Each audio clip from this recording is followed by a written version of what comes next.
আসসালামু আলাইকুম। এটিএন বাংলা সংবাদে সবাইকে স্বাগত জানাচ্ছি। আমি শামীমা আক্তার। ত্রয়োদশ জাতীয় সংসদের সরকারি দলের সংসদীয় সভা চলছে। বেলা 11টায় সংসদ ভবনের সভাকক্ষে সংসদ নেতা প্রধানমন্ত্রী তারেক রহমান এতে সভাপতিত্ব করছেন।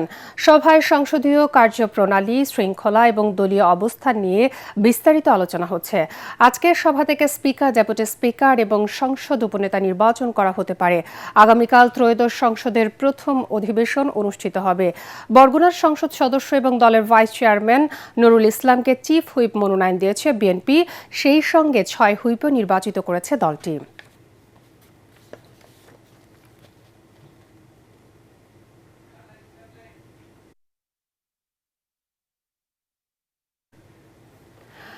দর্শক, এই মুহূর্তে সংসদ ভবনে আছেন আমাদের সহকর্মী ইয়াসিন রানা। সরাসরি যুক্ত হচ্ছি তার সঙ্গে। রানা, বিএনপির সংসদীয় দলের সভা চলছে। স্পিকার এবং ডেপুটি স্পিকার নির্বাচন নিয়ে আপনার কাছে সর্বশেষ কি কি তথ্য আছে?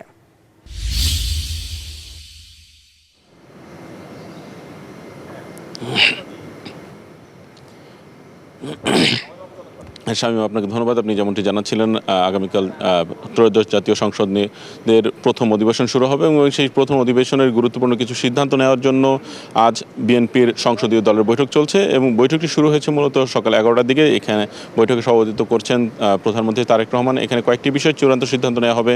সেটা হলো আগামী সংসদের উপনেতা কে হবেন, ডেপুটি স্পিকার এবং স্পিকার কে হবেন, এবং আগামীকাল সংসদের যার সভাপতিত্বে সংসদের অধিবেশন শুরু হবে সেই নামটি চূড়ান্ত করা হবে। আমরা সংসদের উপনেতা হিসেবে বিএনপির যে মহাসচিব মির্জা ফখরুল ইসলাম আলমগীরের নাম শোনা যাচ্ছে এবং স্পিকার হিসেবে এখানে ডক্টর আব্দুল মঈন খান, যিনি দলের স্থায়ী কমিটির সদস্য, এছাড়া রয়েছেন মেজর হাফিজউদ্দিন আহমদ এবং জয়নাল আবেদিন ফারুক। এই তিনটি নাম আমরা শুনতে পাচ্ছি এবং ডেপুটি স্পিকারের ক্ষেত্রে কয়েকটা বিষয় এখানে জানানো যাচ্ছে যে বিএনপির তরফ থেকে ইতিমধ্যেই বিরোধী দল জামাত ইসলামকে একটি আমন্ত্রণ জানানো হয়েছে তাদের নাম ঠিক করার জন্য। তবে জামাত ইসলামের পক্ষ থেকে এই বিষয়টি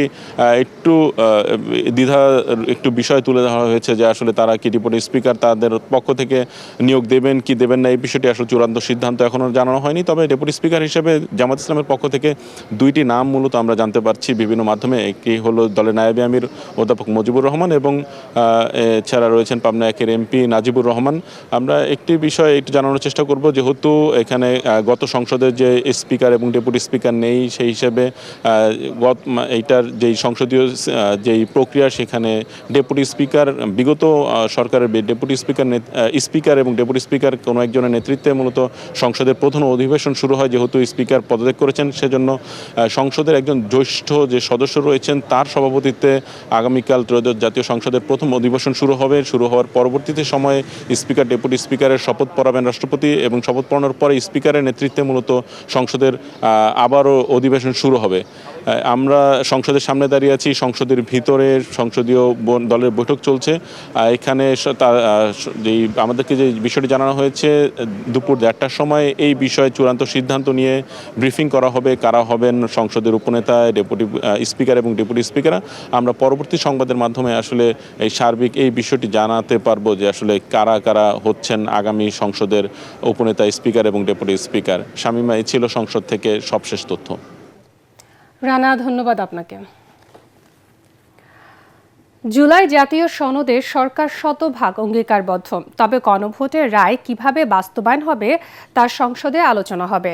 সুপ্রিম কোর্ট মিলনায়তনে বাংলাদেশ জাতীয়তাবাদী আইনজীবী ফোরামের ইফতার মাহফিলে যোগ দিয়ে সব কথা বলেছেন স্বরাষ্ট্রমন্ত্রী সালাউদ্দিন আহমদ।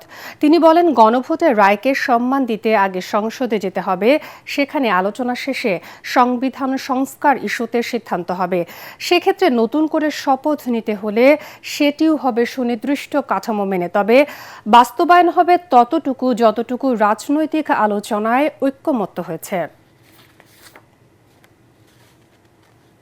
এখন আমাকে অনেক কথা বলে যে এত ভোট পেয়েছিলাম, আমরা নিয়ে যাওয়া হয়েছে। আপনারা স্বপ্নে দেখেন কিভাবে?